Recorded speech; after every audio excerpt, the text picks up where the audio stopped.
사도행전 14장 1절부터 7절까지의 말씀. 자, 제가 오늘 말씀을 전하기 전에 그렇게 여러분이 이해하시면 좋을 것 같아요.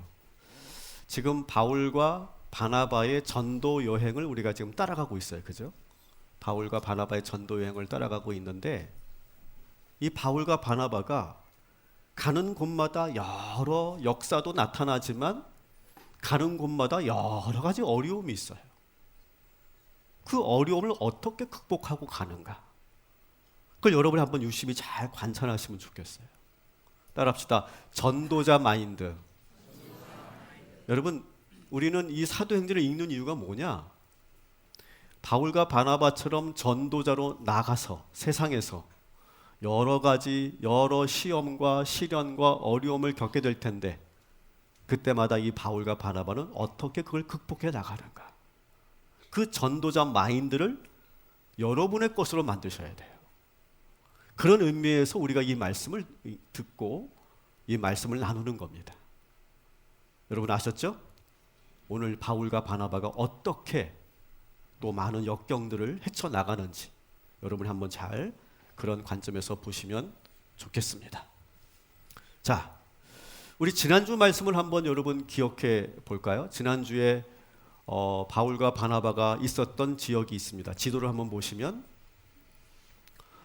수리아 안디옥에서 구브로 섬으로 갔고, 그리고 버가로 배를 타고 갔습니다. 버가에서 누구를 만났죠? 마가 요한을 구브로에서 만났지만 여기서 같이 갔던 마가 요한이 중도에 포기하고 집으로 돌아갔어요. 힘이 좀 빠졌지만 이 두 사람은 그래도 다시 힘을 내서 이제 새로운 곳 비시디아 안디옥으로 갑니다. 거기서 복음을 전했고, 거기서 놀라운 복음의 역사가 나타난 반면에 이때부터 유대인들의 아주 집요한 공격이 시작됩니다. 핍박이 진행되죠.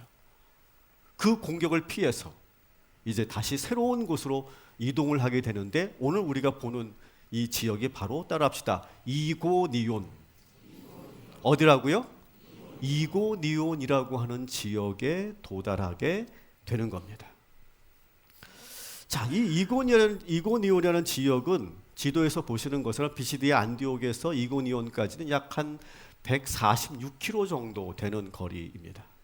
여러분, 그 당시에는 그런데 뭐 자동차 같은 게 없어요. 대중교통이 없습니다. 다 걸어서 다니는 거예요. 146km를 걸어서 이제 이고니온이라는 곳에 도착을 하게 됩니다. 자, 근데 이곳에 도착하자마자 이 두 전도자가 했던 패턴이 있죠. 항상 새로운 도시에 들어가면 뭘 했죠? 뭘 했어요? 회당으로 들어갔어요. 무조건 회당에 들어가서 거기서 예배를 드리고 거기서 복음을 전합니다. 자, 이번에도 똑같아요. 자, 14장 1절 말씀 같이 한번 읽어보도록 하겠습니다.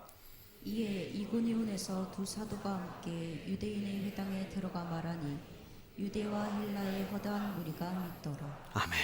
자, 본문을 보니까 이곳 이고니온 회당에도 유대인들만 있는 게 아니라 헬라의 허다한 무리, 다시 말하면 헬라인들도 같이 있었다라고 하는 거예요. 지난 비시디아 안디옥에서도 많은 이방인들이 회당에서 하나님께 예배드리고 있는 장면을 우리가 봤는데, 이번 이고니온 회당에서도 많은 이방인들, 헬라인들이 하나님께 예배드리고 있어요. 그러니까 분위기가 그런 것 같아요. 그 당시 이 유대인들도 나름 열심히 포교 활동을 했던 것 같아요. 그래서 이방인들도 회당에서 하나님의 말씀을 배우고 하나님께 예배하는 분위기가 아주 넓게 퍼져 있었던 것 같아요. 자, 그런데 갑자기 바울과 바나바라고 하는 사람들이 등장하더니 이들은 유대교와 다른 그런 복음을 전한다는 거예요. 예수 복음을 전하고 예수의 부활을 증거하는 그런 복음을 전하는데, 그 복음을 들은 이 유대교로 개종했던 이 이방인들이 이 바울과 바나바의 말씀을 듣고 많이 넘어가는 거예요. 그러니까 유대인들의 입장에서는 이게 참 불편하죠. 우리가 열심히 포교 활동해가지고 이렇게 이 헬라인들도 회당에 와서 예배드리고 있는데 바울과 바나바만 만나면 이 사람들이 자꾸 바울과 바나바가 전하는 복음으로 자꾸 넘어간단 말이죠. 그러니까 이 유대인들의 입장에서는 이 두 사람이 상당히 껄끄럽습니다. 그러니까 이들이 이 두 사람을 핍박한 이유를 우리가 이해를 못할 건 아니에요. 분명히 이해가 되는 부분이 분명히 여기에 있습니다. 근데 이곳 이고니온 회당에서도 많은 허다한 무리들이, 헬라의 허다한 무리가 예수의 복음을 믿었다 이렇게 돼 있잖아요. 그러니까 유대인들이 가만히 있을 수 없는 거예요. 그래서 어떻게 했느냐? 자, 14장 2절 말씀 우리 한번 같이 읽어보도록 하겠습니다. 그러나 순종하지 아니하는 유대인들이 이방인들의 마음을 선동하여 형제들에게 악감을 품게 하거늘. 아멘. 자, 말씀을 보세요. 자, 유대인들이 이 이고니온에 있는 이방인들, 다시 말해 이고니온 사람들의 마음을 선동하여 바울과 바나바에 대해서 악한 감정을 품게 했다는 거예요. 여러분, 아마 여러분들도 이런 경험을 해보셨을 거예요. 무슨 경험이냐? 누군가가 자꾸 나에게 속삭여요. 자꾸 내 마음에 어떤 그런 동요를 일으켜요. 처음에는 그 사람이 하는 말에 내가 동요하지 않습니다. 동의하지 않아요. 근데 계속해서 누군가가 나에게 부정적인 말을 계속 전합니다. 처음에는 아니야, 그런 사람이 아니야, 좋은 사람이야, 괜찮은 사람이야, 왜 그렇게 자꾸 부정적으로 말을 해? 이렇게 우리가 처음에는 거부합니다. 근데 이 부정적인 말을 하는 사람들의 특징은 뭐냐? 한 번만 말하지 않고 계속 말한다는 거예요. 한 번 말하고 두 번 말하고 세 번 말합니다. 언제까지 말할까요? 우리가 동의할 때까지 계속 부정적인 말을 계속 하게 돼요. 그러면서 계속 그 말을 듣다 보면 내 마음에 뭐가 생기냐? 동요가 생겨요. 정말 그랬어? 내가 보기에 그 사람 그런 사람이 아닌데 근데 정말 그랬냐고. 정말 그랬어. 그러면서 그 말에 동요가 일어나기 시작합니다. 그리고 내가 한번 그렇게 마음에 동요가 생기고 나서 그 사람을 보잖아요. 그러면 정말 그렇게 보여요.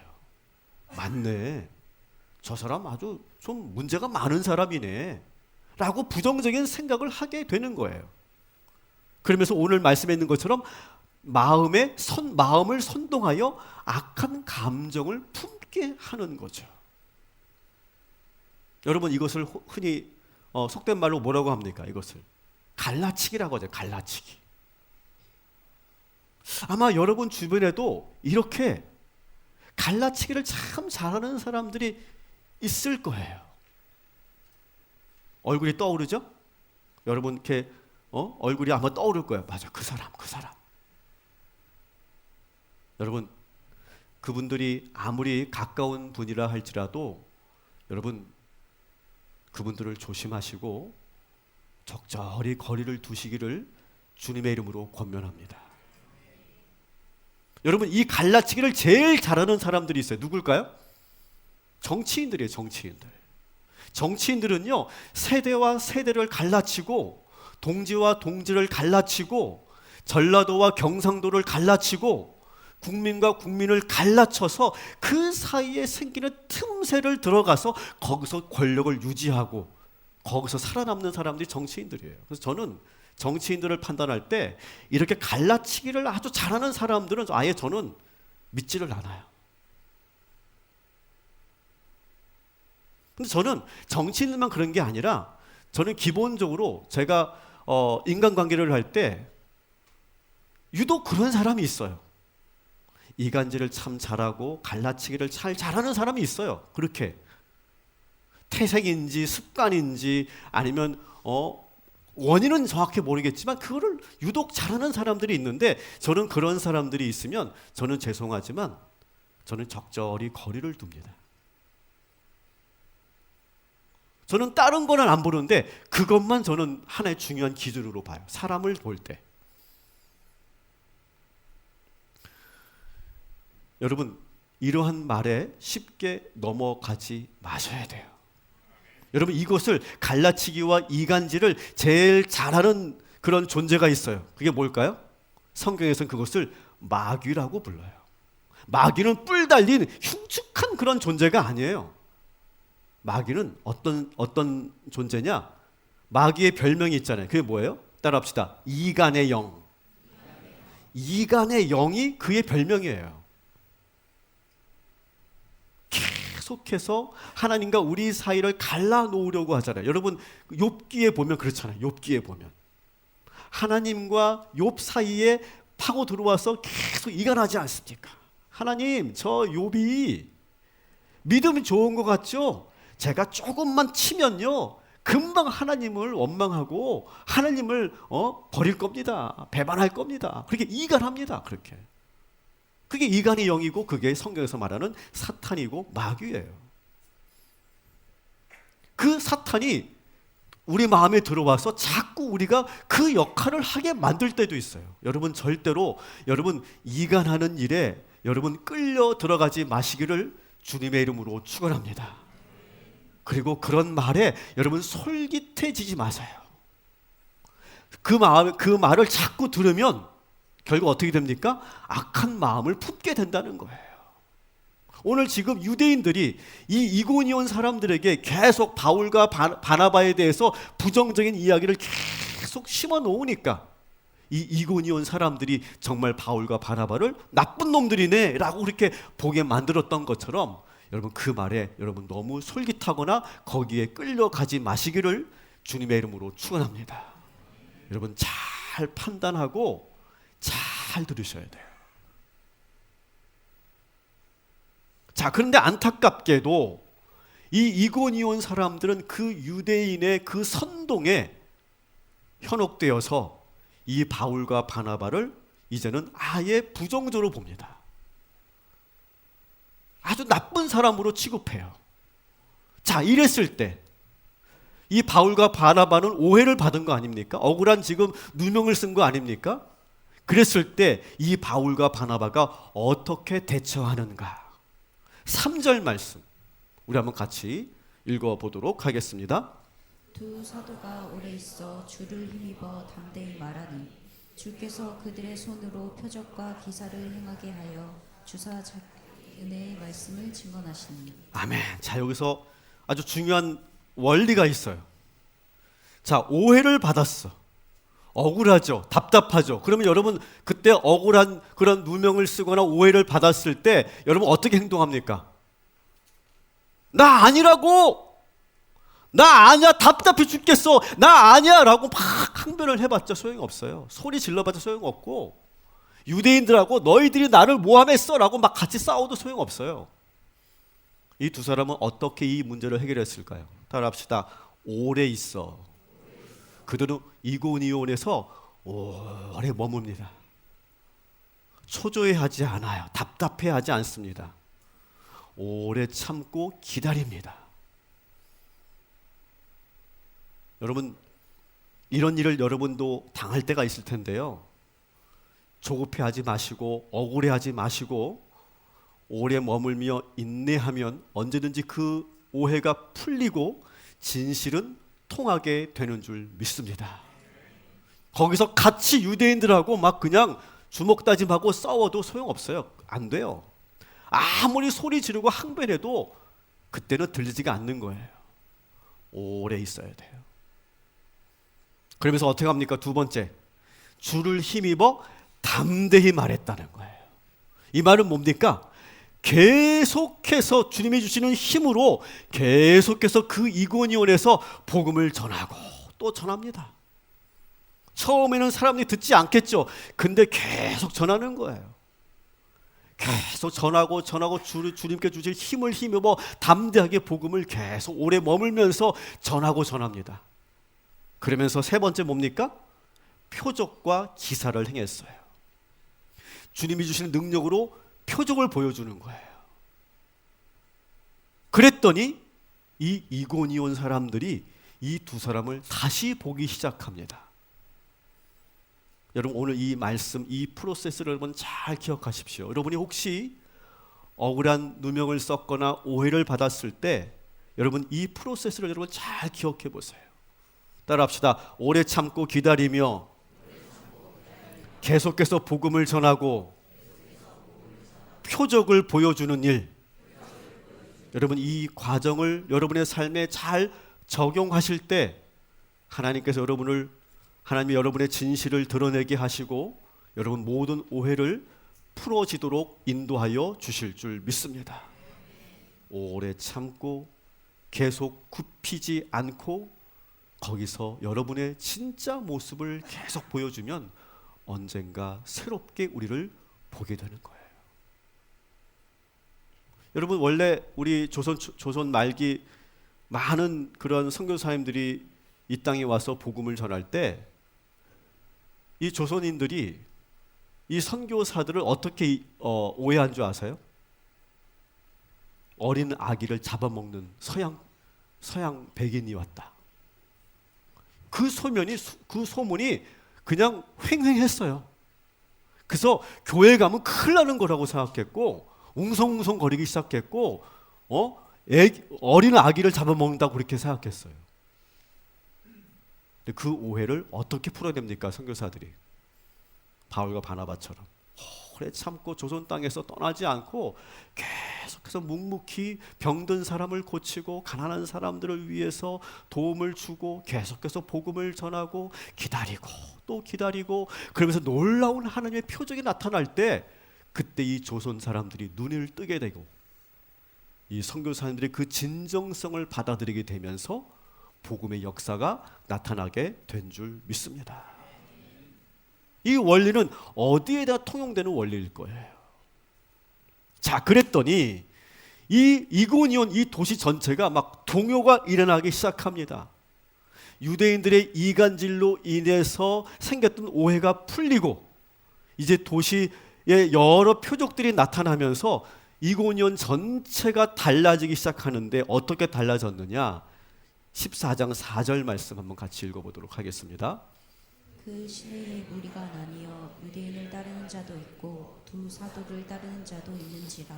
참 챗 GPT가 얼마나 좋은지 제가 이 14절을 딱 치고 여기에 맞는 그림을 그려줘. 그래서 이렇게 그려준 거예요. 기가 막히죠, 그죠?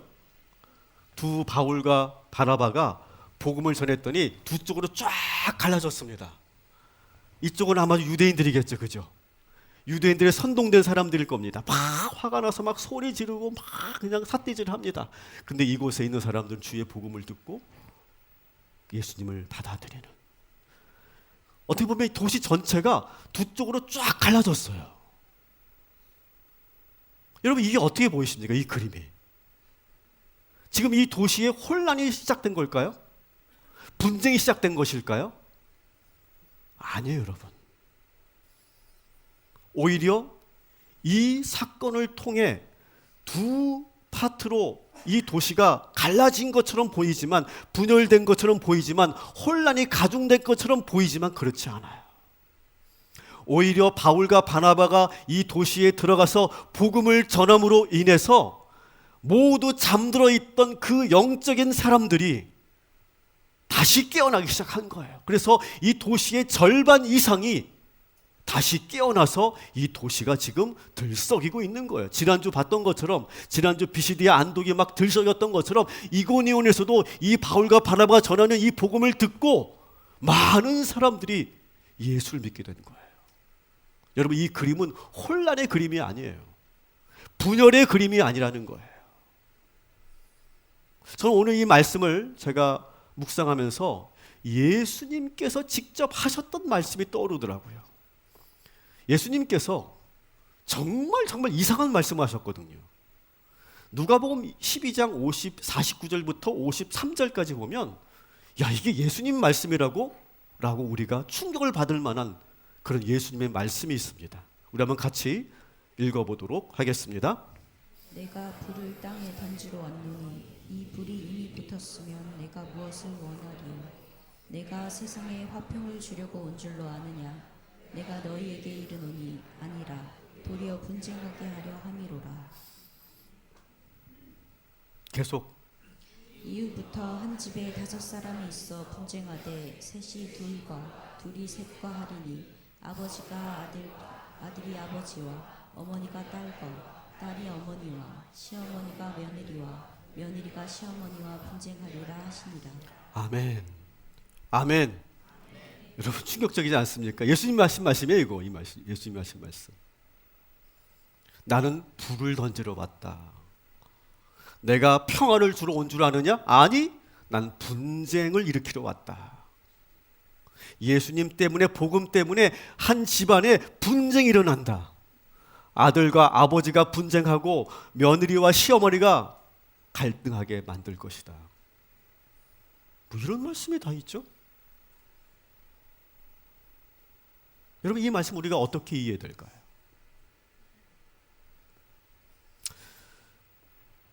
제가 꿈의 교회에서 사역할 때 제가 어느 권사님, 지금도 그 권사님이 기억나는데 그 권사님 이야기를 제가 해드리면 아마 이 말씀이 이해가 될 거예요. 이 권사님은 전혀 예수의 옛자도 모르는 남자와 결혼을 합니다. 젊은 시절에 결혼을 해서 이제 같이 사는데 남편은 전혀 교회를 다니는 분이 아니고 그 시댁 식구는 더 심했어요. 그래서 이분이 며느리가 교회를 다니는 것을 너무너무 싫어해요. 그래서 많은 핍박이 있었어요. 근데 이 권사님은 그 당시 권사님이 아니겠죠. 젊은 새댁이었겠죠. 근데 이분은 끝까지 믿음을 포기하지 않습니다. 제사를 드릴 때가 되면 정성껏 제사 음식을 준비하고 차려놓고 본인은 절하지 않아요. 근데 그것이 어떤 집에서는 되게 문제가 되지 않겠어요? 왜 너는 절을 하지 않냐? 믿는 사람들이 저게 문제다. 막 그런 말들도 생기고, 그리고 이분은 그럼에도 불구하고 절대로 가족 행사가 주일날 열리면 절대로 거기에 참여하지 않아요. 그로 인해서 시댁 식구들이 그 성도님을 미워하고 핍박했어요.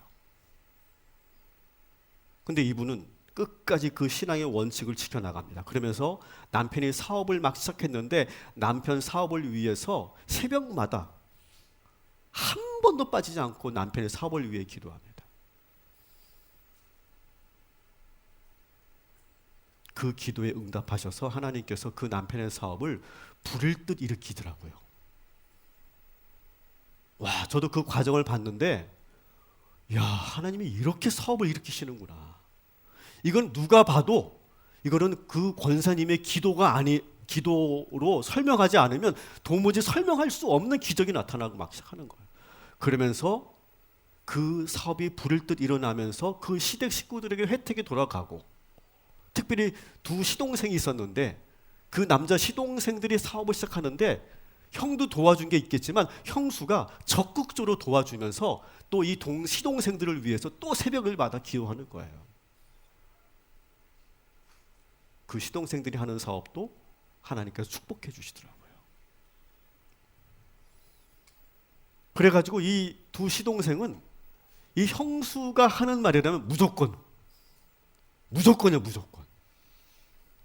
근데 그 가정이 아까 말씀드린 것처럼 한 명도 예수 믿지 않았는데 이 과정을 통해서 남편이 예수 믿고 또 시동생 가족들이 예수를 믿고 하나둘 예수를 믿으면서 이제는 예수 안 믿는 사람들이 소수가 되고 예수 믿는 사람이 다수가 됐어요.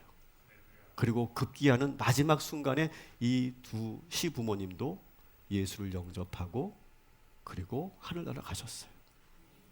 남편은 그 교회의 장로가 되었고 두 시동생은 권사가 되었고 그 권사님 중에 한 분은 우리 경기원의 900개 교회를 대표하는 청장년 연합성교회 회장이 되셨어요. 그래서 평신도 지도자로서 얼마나 큰 일을 하고 있는지 몰라요. 뭡니까? 만일 그 며느리가 그 가정에 들어가지 않았다면 그냥 조용히 제사 드리면서 옛날 그 방식대로 그렇게 살았겠죠. 아무 일이 일어나지 않았겠죠. 근데 믿는 며느리가 그 가정에 들어가서 처음에는 갈등이 생기고 분쟁이 생겼어요. 문제가 생기는 것처럼 보였어요. 예수 믿는 사람과 예수 안 믿는 사람이 갈라지는 것처럼 보였어요. 그런데 결국 하나님께서 역사하셔서 그 가정을 완전히 예수 믿는 믿음의 가문으로 만들어 놓은 줄 믿습니다. 그리고 그 시동생들의 그 조카들 중에 하나가 또 이번에 감신대를 들어갑니다. 여러분, 한 사람의 그 영향력이 얼마나 큰 건지 몰라요. 예수님께서 말씀하시는 평화는 바로 이런 거예요. 가짜 평화가 아니에요. 진정한 평화가 시작될 때는 복음이 들어가면 처음에는 문제가 생기는 것 같고 갈라지는 것 같고 분쟁하는 것처럼 보이지만 결국 그 안에서 하나님께서 역사하시고 복음의 능력이 나타남으로 인해서 완전히 진정한 새로운 평화가 그 땅 가운데 임하게 된다는 사실. 이것이 예수님께서 말씀하시는 진정한 평화예요. 그래서 내가 너에게 불을 주러 왔다. 내가 평화를 주러 온 줄 아느냐? 내가 가짜 평화를 주러 온 줄 아느냐? 아니다. 나는 오히려 분쟁을 일으키겠다. 아버지와 아들이 분쟁한다. 아버지와 아들이 분쟁하는 것 자체는 나쁜 거지만 아버지, 이것은 잘못된 겁니다. 우리가 바꿔야 됩니다라고 그 아들이 문제 제기를 하고 그러면서 새롭게 바꾸어가는 놀라운 변화의 역사, 이것이 여러분의 가정에 나타나게 되기를 주님의 이름으로 축원합니다. 여러분의 일터에서도 그렇게 일어나게 되기를 주님의 이름으로 축원합니다. 여러분 보세요. 3.1절, 우리 3.1절인데요. 107주년 3.1절인데요. 여러분 보세요. 여러분 그 당시 일본 군사가 짓밟고 우리나라를 들어왔습니다. 근데 대부분의 사람들은 아무 말도 못해요. 짓밟히는 거예요. 그냥 그렇게 사는 거예요. 그게 운명이라고 생각했어요. 근데 그 소수의 사람들이 분열이 일어나서 이거는 아니다라고 외쳤고, 그래서 그 일본 순사들과 부딪히고 분쟁이 일어났지만 그 분쟁을 통해서 우리나라가 독립을 얻었고 지금의 이 대한민국이 생기게 된 줄 믿습니다. 이게 진정한 평화죠. 침묵하는 것이 평화가 아니라 아닌 것을 아니라고 말하고 분쟁을 일으키면서 불이 일어나면서 진짜 평화를 만들어내는 일, 이것이 우리 모두가 해야 할 일들인 줄 믿습니다. 이 이고니온 도시의 반 이상이 예수를 믿는 역사가 나타나자 이 유대인들이 악에 받쳐서 이제는 어떻게 하느냐? 5절 말씀 같이 또 읽어보도록 하겠습니다. 이방인과 유대인과 그 관리들이 두 사도를 모욕하며 돌로 치려고 달려드니 아예 그냥 돌로 쳐서 막 죽이려고 달려듭니다. 막 악에 받쳐서. 근데 여러분, 우리가 여기서 계속 보는 것이 하나 있어요. 우리가 올바른 길로 가고 있을 때, 우리가 잘 될 때, 그때는 반드시 뭐가 있어요? 반작용이 있다고 그랬죠. 핍박이 있어요. 여러분, 만일 바울과 바나바가 전도를 했는데 아무 능력이 나타나지 않았고 아무도 그 복음을 듣고 아무런 그런 변화가 나타나지 않았다면 유대인들은 이 두 사람을 가만 내버려 뒀을 거예요. 지들이 뭘 해봤자 아무 일도 일어나지 않으니. 근데 문제가 일어나니까 막 동요가 일어나고 도시가 들썩이니까, 그러니까 위기의식을 느끼면서 이 바울과 바나바를 핍박했던 거예요. 아마 여러분들도 그런 경험 많이 해보셨을 거예요. 사업하시는 분들 특별히. 여러분, 사업이 잘 되면 잘 될수록 어떻게 됩니까? 더 치열한 그런 경쟁 업체들이 가만 내버려 두지는 않습니다. 저희 아버지도 제가 어릴 때 사업을 하셨는데 가구 공장을 하셨어요. 가구 공장을 하셨는데 신성 가구. 아버지 사업을 하셨는데 사업이 막 이렇게 잘 되는 걸 제가 봤거든요. 근데 사업이 잘 되니까 어떻게 되냐면 주변에 있는 동종 업체들이 우리 회사에 대해서 막 부정적인 얘기를 하기 시작하더라고요. 그 회사 부도 났다며, 김 사장 지금 문제가 있다며, 병 들었다며, 뭐 자재를 잘못된 걸 쓴다며, 막 그런 식으로 막 퍼뜨려가지고 회사가 갑자기 위기를 맞더라고요. 그래서 저는 사업을 안 하는 거예요. 저는 제가 볼 거 없고 다 봤어요. 사업하는 분들 진짜 그냥 때만 되면, 죄송합니다, 요즘은 안 그래요. 근데 옛날에 그래서 때만 되면 소방서에서 오고 경찰서에서 오고. 요즘은 안 그러죠. 근데 그때는 그랬어. 그때는 그리고 막 온갖 음해, 막 그냥 모함, 막 그런 것들에 막 시달려서 열심히 일만 하던 성실하던 그런 우리 아버지였는데 사업하는 거 보면서 야, 사업은 나는 못하겠다. 나는 돈과 상관없는 목사해야 되겠다. 그래서 목사하고 있는 거예요. 여러분, 회사에서 여러분 직급이 올라가면 올라갈수록 여러분 경쟁은 더 치열하죠. 그러니까 이 나에게 내가 가고자 하는 길에 뭔가 공격이 있고 방해가 있고 핍박이 있다. 여러분 그러면 여러분 그렇게 생각하면 좋아요. 아, 내가 제대로 하고 있구나. 여러분 그렇게 생각하시기 바랍니다. 역발상으로. 제가 설교 원고 이렇게 썼어요. 이게 참 좋은 문장이라고 생각합니다. 따라합시다. 한적하게 산책하듯이 정상에 올라가는 사람은 없습니다. 여러분 동의하시면 아멘 하시기 바랍니다. 룰루랄라 하면서 그냥 산들바람과 함께 꽃도 구경하면서 그러면서 새들을 바라보면서 아, 좋다 좋아 그러면서 정상에 올라가는 사람은 없습니다. 여러분 세찬 바람과 수많은 공격과 음모와 방해 그걸 뚫고 정상으로 올라가는 거지 한적하게 산책하듯이 정상에 올라가는 사람은 이 세상에 아무도 없어요. 그게 어려워서 주저앉으면 정상에 못 올라가는 거죠. 여러분 삶에 지금 혹시 공격과 방해가 있으십니까? 그래서 여러분 심하게 흔들리고 계십니까? 그러면 어쩌면 여러분은 지금 잘 가고 있는 거예요. 절대로 물러서지 마시고 꿋꿋이 마음을 굳게 먹으시고 이럴 때일수록 더 겸손하게 주님 앞에 무릎 꿇고 주의 도움을 구하며 한 걸음 한 걸음 여러분의 목표 지점을 향해 나아가시기를 주님의 이름으로 축원합니다. 자, 이제 막 돌을 던져 죽이려고 하니까 이제 또 이 바울과 바나바는 또 자리를 옮깁니다. 어디로 가냐? 이제 루스드라라고 하는 곳으로 갑니다. 우리 다음 주에 보게 될 건데 거기서 막 그냥 유대인들과 니들이 돌을 던져 나도 던져 그러면서 막 거기서 개싸움하는 게 아니에요.